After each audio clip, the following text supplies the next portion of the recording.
ఒక టెంపుల్కి వెళ్ళినప్పుడు పారిశుద్ధ్య మహిళా కార్మికుల్ని మీరు దూరం దూరం అంటూ ఆవిడ వ్యవహరించిన తీరు మీద పెద్ద గోలైంది. సో ఇంకా ఎన్నాళ్ళు ఆ భారం మోయటానికి జగన్మోహన్ రెడ్డి గారు సిద్ధంగా లేరు. నేరుగా ఇంకా భారతి గారిని రంగంలోకి దించేద్దాం, పార్టీ అధ్యక్షురాలిగా, బహుశా రాష్ట్ర అధ్యక్షురాలిగా ప్రకటిస్తారు, ఈయన జాతీయ అధ్యక్షుడిగా వ్యవహరిస్తారేమో. ఎందుకంటే దానికి ఏదో ఎలక్షన్ కమిషన్ నుంచి కొన్ని అభ్యంతరాలు ఏవో ఉన్నాయి. సో అవి టెక్నికల్గా అవన్నీ ఓవర్కమ్ కావడానికి వీలుగా మరి పార్టీ వర్కింగ్ ప్రెసిడెంట్గా ఆమెను అనౌన్స్ చేస్తారు. చూడాలి. మొత్తానికి ఏంటంటే కొంత డెమోక్రటిక్గా వ్యవహరించడానికి, మీ ఫ్యూడల్ భావజాలం నుంచి బయటపడటానికి వైఎస్ భారతి గారిని ఒక సాఫ్ట్ లీడర్ని తెర మీద తీసుకురాలని జగన్మోహన్ రెడ్డి గారి వ్యూహం అట. సో ఆమె సమర్థవంతంగా బాధ్యతలు నిర్వహించగలరా if she's given the responsibility of party president or working president? మీరేమనుకుంటున్నారు? వాసుదేవన్ గారు, గుడ్ మార్నింగ్ అండి. మీకు ప్యానల్ పెద్దలకి, 99 టీవీ వీక్షకులకి, యాజమాన్యానికి హృదయపూర్వక నమస్కారాలు. వాసుదేవన్ గారు, ఈ రోజున జగన్మోహన్ రెడ్డి గారు భారతి గారిని కానీ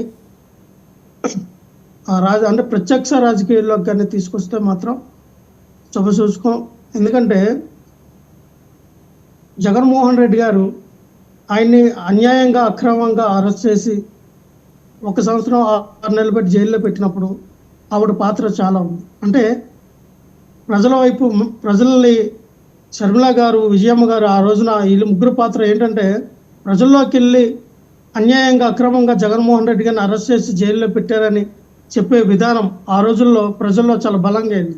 అయితే తెర వెనక చాటు రాజకీయాలు అవనియండి, తెర వెనక బలమైన నిర్ణయాలు తీసుకోవడానికి కూడా భారతిరెడ్డి గారు ముఖ్య కారణంగా, అలాగే మంచి రాజకీయ వ్యూహాలు రచించడంలో కూడా భారతిరెడ్డి గారు ఆవిడకున్నటువంటి మంచి ఒక విజన్ ఉందని చాలాసార్లు మనం చెప్తా ఉన్నాం. పార్టీలో కూడా చాలా వరకు వినిపించినటువంటి వార్తలు అండి. ఖచ్చితంగా జగన్మోహన్ రెడ్డి గారు భారతిరెడ్డి గారిని ఎంకరేజ్ చేసి తీసుకొస్తే మాత్రం, ఎందుకంటే మనం చూసాం రాష్ట్ర రాజకీయాలు ఏమనండి, దేశ రాజకీయాలు ఏమనండి, ఒక పక్కన వాళ్ళతో మనం పోల్చలేం. కానీ ఒక ఇందిరాగాంధీ కానీ, సోనియా గాంధీ గారు లాంటి వ్యక్తులు కానీ, ఒక జయలలిత గారు కానీ, దీదీ గారు, ఇప్పుడు మమతా బెనర్జీ గారు లాంటి వ్యక్తులు కానీ, ప్రస్తుతం ఒక్కొక్క రాష్ట్రాన్ని, దేశాన్ని వాళ్ళు ముందుకు తీసుకెళ్లే విధానం, అంటే స్త్రీలు, అంటే ఒక ఆడజాతి, ఒక స్త్రీలు కూడా దేనికి తక్కువ కాదు. వాళ్ళు మగవారితో సమానంగా దేన్నైనా సాధించగలరు. ప్రతి ఒక రంగంలో, ప్రతి వ్యవస్థలో కూడా వాళ్ళకంటూ ఒక విజన్ ఉంటుంది. ముందుకు తీసుకెళ్లే ఆలోచన, సామర్థ్యత ఖచ్చితంగా స్త్రీలకు ఉంది అని చాలా మంది చాటి చెప్పారండి. ఖచ్చితంగా భారతిరెడ్డి గారు కూడా 100% ఈ రాజకీయాల్ని ఆవిడ చేయగలరు. ముందుకు తీసుకెళ్లే విధానంగా కేటరింగ్ కానీ ప్రజలతో మమేకమై ముందుకు నడిపించే విధానంలో ఖచ్చితంగా భారతిరెడ్డి గారు ఒక ఆలోచన విధానం ఉంటుంది. ఎందుకంటే మనం చూసాం, మరి భువనేశ్వరి గారు వచ్చారండి. భువనేశ్వరి గారు వచ్చారు. ఎప్పుడు వచ్చారు భువనేశ్వరి గారు?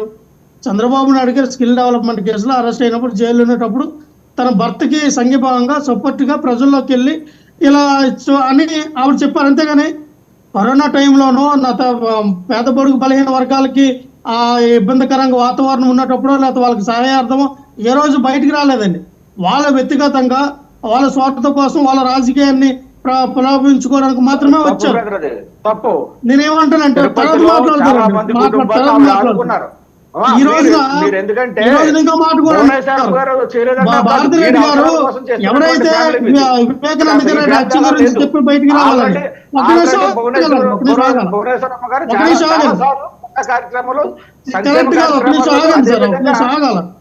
సత్యయ్య గారు, నా టైం మీరు గెలిచారు. ఇది కరెక్ట్ కాదు. ఆపండి, ఒక నిమిషం ఆపండి. ఒక నిమిషం ఆగండి. ఆవిడ ప్రత్యక్ష రాజకీయాల్లోకి ఎప్పుడు వచ్చారో, యుద్ధ పోరాటాలు ఏం చేయలేదు. కానీ ఆగండి, ఒక నిమిషం ఆగాలి. నేనేమంటానంటే వివేకానంద రెడ్డి గారి హత్య గురించి చెప్పి బయటికి రావాలి అంటే, తన తండ్రికి వెన్నుపోటు పొడిచినటువంటి చంద్రబాబు నాయుడు గారు పార్టీని ఏ రకంగా అన్యాయంగా తండ్రి చేతి నుంచి చేజెక్కించుకొని రాజకీయాలు చేసి, తండ్రిని అవమాన పరిస్థితిలో, ఆత్మహత్య చేసుకునే పరిస్థితిలో, లేదంటే తండ్రికి చెప్పులు వేసే పరిస్థితిలో ఉన్నప్పుడు ఇదే భువనేశ్వరి గారు అవనియండి, ఈ కుటుంబ సభ్యులంతా ఏం చేశారు అనేది ఆవిడ గారు బయటికి చెప్పి వస్తే బాగుండేది. కానీ ఇవన్నీ రాజకీయాల్లోకి వచ్చినప్పుడు పలానా వ్యక్తి గురించి ఎక్స్ప్లెయిన్ చేసి రావాలి, పలానా వ్యక్తి గురించి సమాధానం చెప్పి రావాలని కాదండి. వాళ్ళు రాజకీయాల్లోకి ఎంటర్ అయిన తర్వాత ప్రజల పట్ల, రాజకీయాల పట్ల ఏ విధంగా ముందుకెళ్తా ఉన్నారు, రాష్ట్ర అభివృద్ధిలో వాళ్ళ పాత్ర ఏంటి, ప్రజల సంక్షేమ విషయంలో వాళ్ళ పాత్ర ఏంటి అనేది ఒకటి మాత్రమే మ్యాండేట్ గా మనం చూడాలి. అంతేగాని గతంలో అలా జరిగినవి తీసుకురాని మాటలు కరెక్ట్ కాదండి. వాస్తవాన్ని నేను ఒకటే చెప్తా ఉన్నా, రాష్ట్ర రాజకీయాలు ఉండండి, దేశ రాజకీయాలు ఉండండి, ఎవరైనా రాజకీయాల్లోకి రావచ్చు. అది ఆడ మగ తేడా లేదు. నేనేమంటానంటే ఆ జగన్మోహన్ రెడ్డి గారు ఖచ్చితంగా, జగన్మోహన్ రెడ్డి గారు ఉన్నంత వరకు, జగన్మోహన్ రెడ్డి గారు పాలిటిక్స్ చేసినంత వరకు అంత ఫుల్ ఫ్లెడ్జ్డ్ గా రాజకీయం అంతా భారతి గారి చేతిలో పెట్టి నడిపిస్తారని నేనైతే అనుకోవట్లేదు. ఖచ్చితంగా జగన్మోహన్ రెడ్డి గారు ఏదైనా ఆ పర్సనల్ వాళ్ళకున్నటువంటి వ్యాపారాలు ఇచ్చా, పర్సనల్ పనులు ఇచ్చా ఎక్కడికైనా వెళ్ళేటప్పుడు భారతిరెడ్డి గారు దగ్గరుండి పార్టీ వ్యవహారాలు, రాష్ట్రానికి ఉపయోగపడే ఆ యొక్క కార్యక్రమాలు చేయడంలో ముందుంటారని నేను అనుకుంటా ఉన్నా.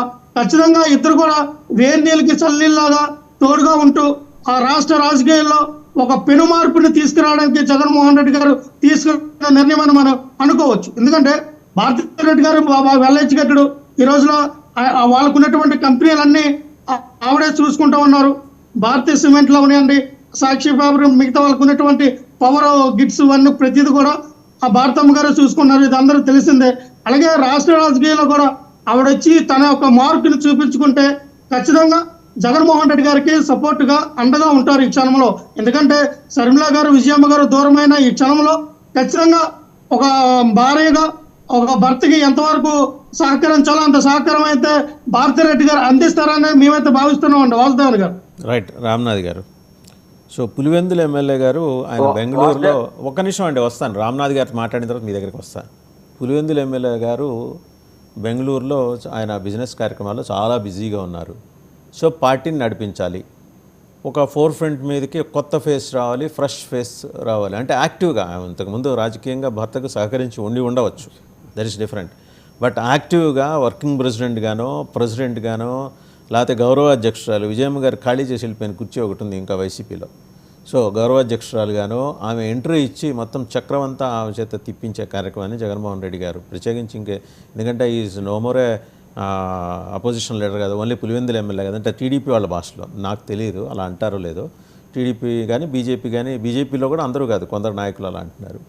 సో నాకు అంటే టెక్నికల్గా క్లారిటీ స్పీకర్ గారు ఇవ్వాలట, ఇచ్చిన తర్వాత అప్పుడు ఆయన మాజీ ముఖ్యమంత్రి లేకపోతే ప్రతిపక్ష నాయకుడు అంటారట. సో ఏమైతేనే ఆయన బిజీగా ఉన్నారు. సో ఇప్పుడు పార్టీని నడిపించాలి. అటు చూస్తే భువనేశ్వరి గారు చాలా యాక్టివ్ అవుతున్నారు, చాలా ఫోర్ ఫ్రంట్ మీదకి వచ్చారు. అండ్ వెరీ టచీ పాలిటిక్స్ ఆవిడ చేస్తున్నారు, హ్యూమన్ టచ్తో కూడుకున్న పాలిటిక్స్. సో ఆ ఎలిమెంట్ మనం మిస్ అయ్యాము వైసీపీలో. దాన్ని ఇంకా